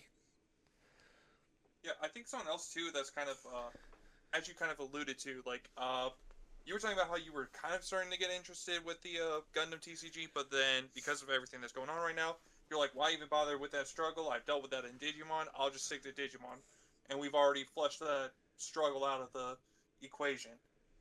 But like, one of the problems I see with like the new card game like Gundam facing that right now is like, take me for example, okay? I was somewhat interested in Gundam, got a couple sets, got a couple of the starter decks, was interested in playing, but then all these problems started happening. Well, now I'm not interested in playing anymore. But the problem is, stores ordered this stuff because they didn't know what the demand was going to be like, and we know from Digimon, from Dragon Ball, from every other Bandai card game, they have to order this stuff months in advance, not knowing what the demand is going to be like for this stuff. So now you got stores who are going, okay, this game is in way too high a demand. I need to order much, much more. But the problem is, Gundam's already turning away any new players they have, so it's going to be like this back and forth of like stores are going to over order this set, like the next few sets, but the demand's not going to be there. They're going to start ordering less, and then people are going to. It just kind of gets this confusing, like back and forth now. No, you're 100% correct because like, and that's more of a specific Bandai problem, to be honest. Like, other card games usually just learned to overprint their first set. Like, that's just what you actually should be doing, is just overprinting your first set, making sure players actually can get their hands on it, can start playing it. And even though there's a lot of, like, quality issues when it comes to the League of Legends card game that just came out, I know a lot of people are still going to be, like, playing it, and, like, there's a fine line between catering to like a grassroots setup and catering to competitive, where it's just like you can't necessarily go all in on competitive, because part of the reason why like Flesh and Blood did so well is because it was scooping up all of the Magic players who, one, was sick and tired of Magic's BS, especially now with Universes Beyond and Secret Lair nonsense and all of the other crappy things that Wizards is shoving down people's throats. But there was a ginormous gap in competitive play, and that's where a game like Flesh and Blood picked up those pieces, and it's just like, hey, we could slowly grow this competitive scene into being something that people actually want to play in. And like, that's kind of what Flesh and Blood did, is they came out, they had a niche little grassroots scene, and then they explored some alternative options in terms of actually having good competitive support. I know, like, League of Legends is a pretty big esport, so I'm not necessarily afraid that that game's gonna, like, do poorly. It sucks that it has a really bad first launch, but this is their first physical TCG, so it makes sense, trust me. I've been there with printing errors and, like, dealing with dealing with printers, like printing companies, and the whole quality control thing. Like, I 100% can understand and relate. But at the same time, like, it's just a fine line. Like, what Argent Saga did was it was trying to promote itself to be competitive out of the gate, and I feel like that marketing really ended up hurting the game. Instead of like, hey, let's promote something fun and enjoyable, and then we could formulate how we're going to support the competitive scene after we make sure that basically the testing grounds of the grassroots is formed, because we didn't exactly establish any kind of grassroots when it came to Argent Saga, and that ended up killing the game, because once the competitive scene was pissed and they all left, like there was literally nothing. That on top of COVID definitely helped cement that the game was never going to live. Um, but you see like a game like Altered, where it's just like, okay, it has some pretty decent and engaging gameplay, but something about the game isn't exactly sticking. Part of it is like, yes, their whole redemption system, but it's those little falters where it's just like you're already trying to fill a niche of a niche of a niche, to where you really can't screw up unless you're a big enough IP or throwing enough money into the game to where you could survive a screw up, because people literally will just quit and play something else. Um, and I'm afraid that like the direction that Digimon is going isn't necessarily the kindest in terms of the power creep and the way the meta's been playing out and the way the game has developed. And like my big fear is there are so many options that people are just going to say, screw it, I'm done, and then just leave for whatever other game that they feel like playing, because there's 50 million of them at this point. We didn't even talk about Sorcery and Grand Archive. Like, there's just so many games out there right now. It's ridiculous. There has to be like a minimum of like 20 out there. Because there's even a Godzilla card game now. Now that I think about it. I don't know if that's like a true trading card game or if that's just like a Bandai one shot. I mean, it looks like it has actual rules and everything. I mean, so did the Shin Megami Tensei card game set that they made on Bandai Premium. But that's like a one and done, like a one shot type thing. So I highly doubt that. Maybe, like, again, there's still so many different things that's coming up in the works, and there's so many other stuff that, like, it's crazy. Like, I mentioned Force of Will. Like, technically Force of Will is not dead, but Gate Ruler is dead. So it's just like, okay, we still are seeing our casualties. It's just the casualties, unless it's a high profile game, aren't being talked about, which is like unfortunate. But with how many TCGs there are to pay attention to, it's really hard to know what's actually going to survive or not if it doesn't have a big IP attached to it, ran by a big company. But regardless of what burst happens, basically the big winners are going to be the big established games. So like Pokemon, Yu-Gi-Oh, Magic, they're not going to be going anywhere, even though like those games have their own sets of problems.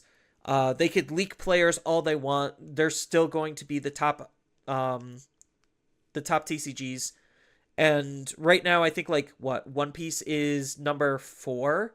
So One Piece is probably not going to be going anywhere. But like if you've ever paid attention to like IVC something whatever, or like even just sales on TCG Player, you could see like what's currently popular, what people are picking up, what people are playing, what cards people are buying. Like there's a lot of data out there for you to read into to kind of see where TCGs fall.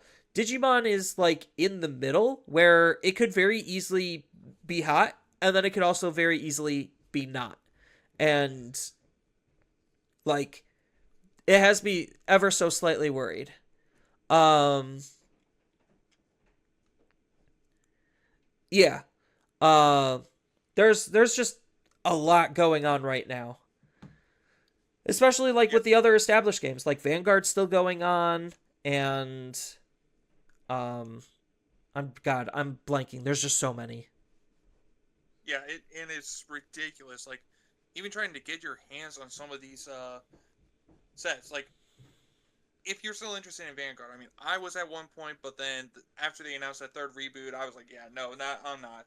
But there's not really a lot of places when I was looking around, I could find Vanguard if I wanted to play Vanguard, or let alone Eternals. I mentioned that one. it's a what is I'm trying to think. Like I said, It's it's a a Pokemon YouTuber. like, yeah. Yeah, it's a Pokemon like, but you have to go. You can't find it in a normal store. You have to go to like I'm trying to think what is this website called? It's like a Patreon, but Kickstarter? it's a Kickstarter. There you go. So it's like you can't even get like the product through normal means, so to say. Yeah. And there's like even some of the card games that are even more popular. Like I can't find like if I go to Target, I see well, I see the empty spots of Pokemon. I see Magic. I see Yu-Gi-Oh. Some some Dragon Ball, some Digimon, One Piece, and then baseball cards. Some Union Arena, but that's really all I see. I don't see no Flesh and Blood. I don't see no Y Schwartz. I don't see Lord. Well, actually, I should say there is Lorcana there too as well. Well, that's more of a distribution thing rather than like an actual game thing. So, like, actual game stores are able to purchase some of those types of games that aren't necessarily found in big box stores. And that's why it's important when it comes to overall shelf space, because not all card shops are big. Some of them are bigger than others, but a lot of the successful card shops, guess what they're doing? They're trying to branch off into various different things and not be hard locked into one specific TCG or like be locked into TCGs specifically. So, like, I've seen multiple card shops expand into arcades, expand into candy stores, expand into running various other, like, board games like Warhammer. So, like, there has to be a point where a card shop says, even though there's 20 bajillion of these out there, we're not going to support them all, and we're going to expand in more successful ways outside of TCGs. Because, you know, we want other people, like, their idea on doing this is 100% cross-pollination, where it's just like a kid comes in for candy, and then he could leave with some Pokemon cards. Like, I 100% get the marketing behind that type of idea. But Well, they're also not trying to put all their eggs in one basket, or in this case, one type of product. Because, like, because as you say, there's like 20 plus card games, and we've already seen that some card games have been dying in the last few years. So why yeah. would they?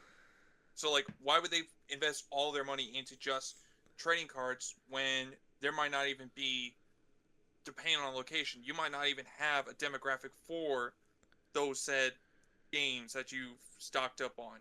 Right, because the biggest problem with the current TCG bubble is like when it pops and games start dying left and right because we can't support that many games, that's going to cause a lot of issues for a lot of stores, especially the already struggling stores.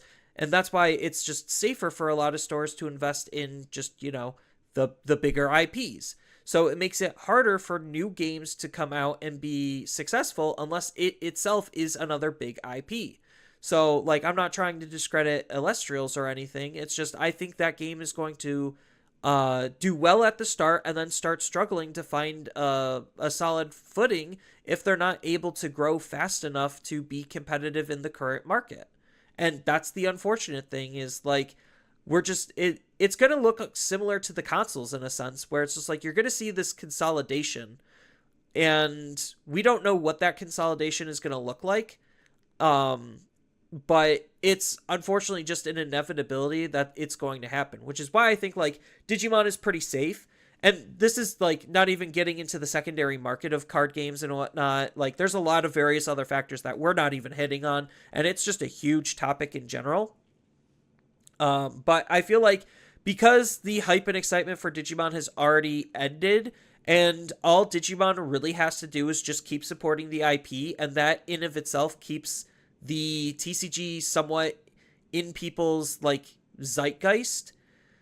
Like that's where Digimon can survive a lot of the fallouts, where it's just like, oh yeah, like right now I talk to people about my hobbies and they're just like, "Oh, I remember Digimon. I didn't even know they had a new card game."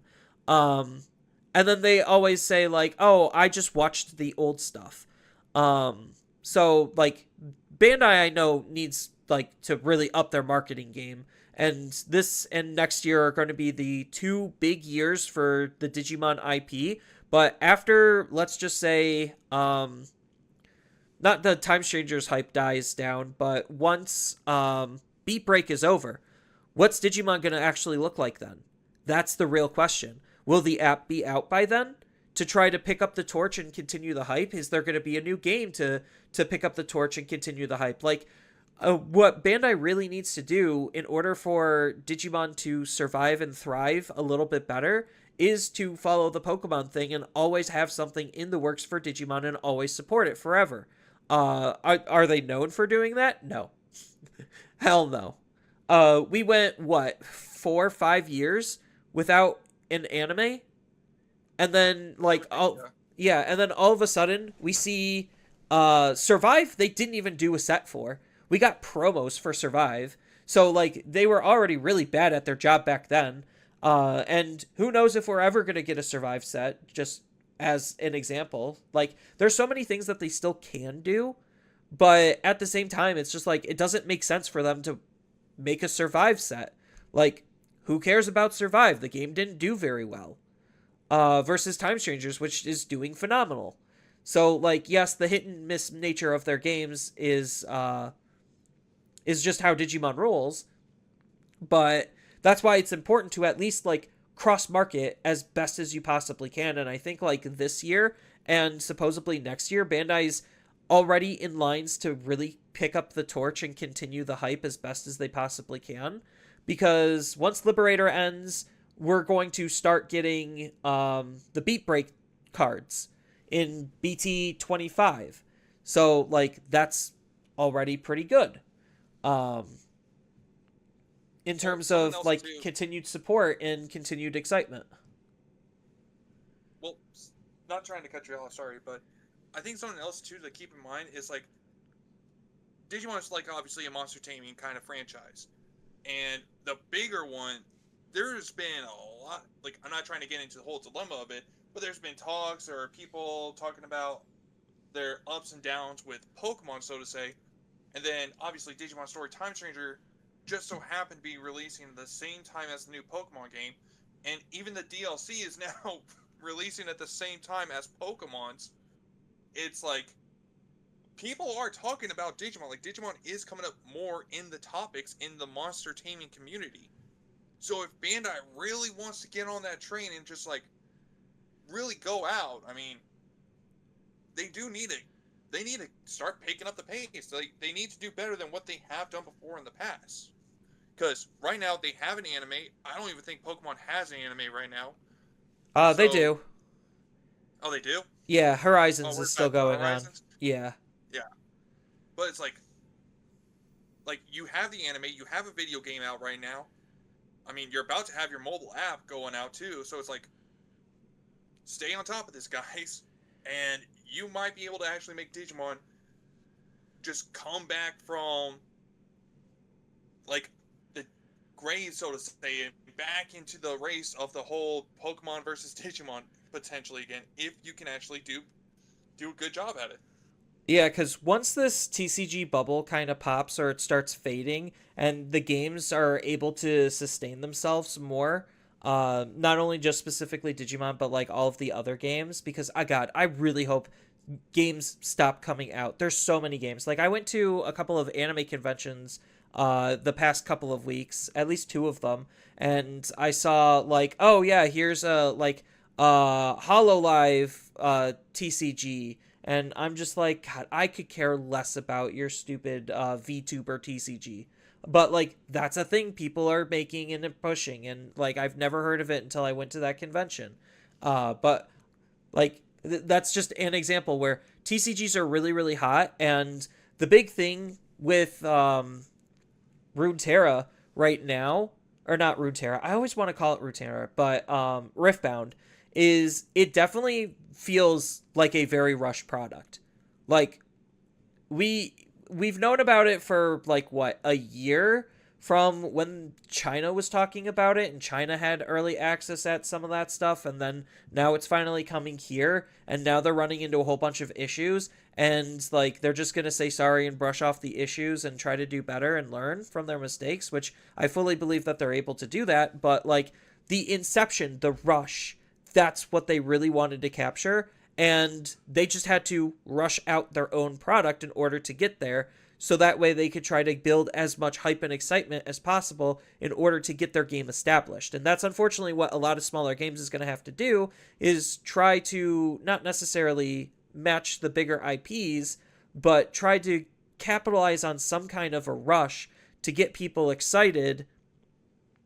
But if they don't necessarily check the quality of their rush, then it could stumble, fall, and then just die in a heartbeat. Like, because of just the sheer amount of competition that there is out there. And competition is good. Like, I'm not saying competition isn't good, because that's what makes products better. That should ideally make products better. It's not Bandai's philosophy, but it's a philosophy. It's just when there's too much competition, you just divide the trading card community way too thin. Yeah, that's literally what Bandai's been doing. Like, it literally feels like Bandai just took a shotgun with a whole bunch of their IPs and just fired a couple of rounds off and saw what hit some kind of a target, and then it's just like, all right, that's what we're going to be focusing on. Obviously, One Piece is the big winner of the Bandai circle, and fortunately for us, currently, Digimon is still second fiddle. But I'd still, like, second fiddle's not bad to One Piece. It's just, again, like, there's just so many other things out there to play that it really does make me worried that once the Digimon hype dies down at like this time next year, or like even let's just say 2027, like what is Digimon going to look like then? What hype is Bandai going to provide to try to capitalize on the continuation of such a great long running and beloved IP in card form? So like, and it has me a little bit scared because there's just so many games out there. It's crazy. And we didn't even list them all. There's still a whole bunch of more. Yeah, because I'm pretty sure we could keep going and just thinking of new ones. I could just pull up a Google spreadsheet of like some, I'm sure somebody documented like all of the current TCGs that are out there. But yeah, like I'm happy that Digimon is still around and is kicking, and it looks like has a lot of good support going into at least 2027. I'm just hoping that the hype is able to continue post that, and I don't know what this bubble is going to look like, how big it's going to get before it bursts into the chaos that's going to ensue of just another slew and wave of TCGs dying left and right. But Digimon so far looks like it's in a good spot. Meta-wise, to be determined, but metas always are hot and off and hot and off, and that's just the nature of card games. You can't get everything right all the time. But I feel like if Bandai put more attention into their games, then you could definitely find even more success, because then your game is actually welcoming and inviting to play. So, that's all I got on the TCG bubble. I mean, like, we could obviously keep going, but I feel like we've gone on long enough. This is almost a 2-hour podcast as is. So you guys get an extra long one this week. So, any final words to wrap this up, Jay Stewart?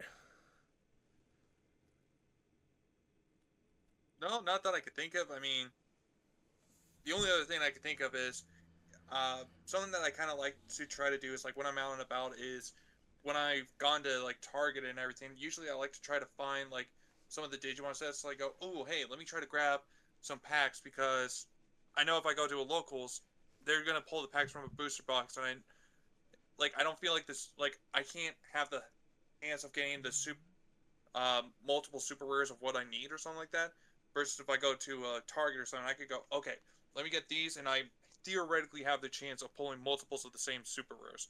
But something I kind of noticed with Target now is this is because of the Pokemon Scalper, so kind of PO'd about this, but apparently it doesn't matter what the card game is. All trading card games, you can only buy two. That it could be two booster packs, and that's it. Or you could be two starter decks. That's it. I mean, it just kind of sucks right now. So I'm gonna have to rely more on my locals. So they're getting more support from me now. But I hate the idea of what Target has done now because of scalpers. I mean, that's just another side effect of like the TCG bubble being condensed with the bigger dogs, like Pokemon, like Magic, because like Final Fantasy as a set was pretty hot. I know Spider-Man was really not, but like that caused a lot of buzz. Um, Yu-Gi-Oh really doesn't have a whole lot of buzz. Yu-Gi-Oh is just Yu-Gi-Oh.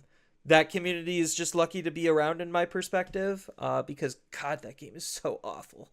Um, and yeah, like it. Walmart's supposedly going to start doing something similar, because of a viral video of like a Pokemon scalper basically just buying literally the entire supply of Pokemon at the store, and they needed like manager approval, and like yeah, it was just it was really sad to see. Um, but that's like more investor bros type stuff, and like thankfully Digimon already passed its investor bros phase where it's just like there's not really that many collectors for Digimon. So like the majority of people buying the cards are just players, which is good. Like that's a good sign is we're not looking at the game like it's an investment. We're looking at the game because we like the game.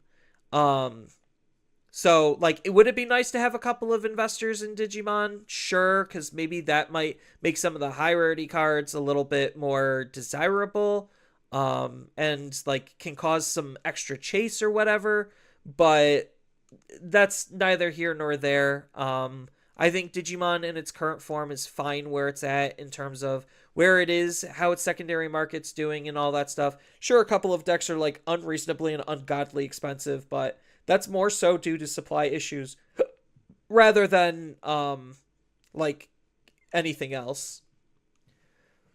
So if anything, it just shows that Bandai needs to reprint Digimon cards more, which they're trying. We have a whole reprint set, which we'll probably talk about in the future as we know more about the reprint set, but I'm so mad that they're doing new cards inside of a reprint set. Can they please just let a reprint set be a reprint set? Calm down. I digress. Bandai does some really weird and questionable things. But they're smart about how they're making money, and can't argue with the results. I'm just happy Digimon is no longer in investment phase, and we don't have to worry about that issue, and we just have to worry about the consequences from other card games when it comes to big box stores. But you should generally want to try to support your LGS a little bit more. That's my own personal messaging. Because, like, it sucks. You're going to be playing at your LGS. You're not going to be playing at Target. Yeah. So, all right. That's all we got for you this week. We're going to be, again, trying to keep up with the weekliness. If we can't, please forgive us. We're both busy guys running busy lives. So we hope to see you all in the next video, ideally next week. See ya.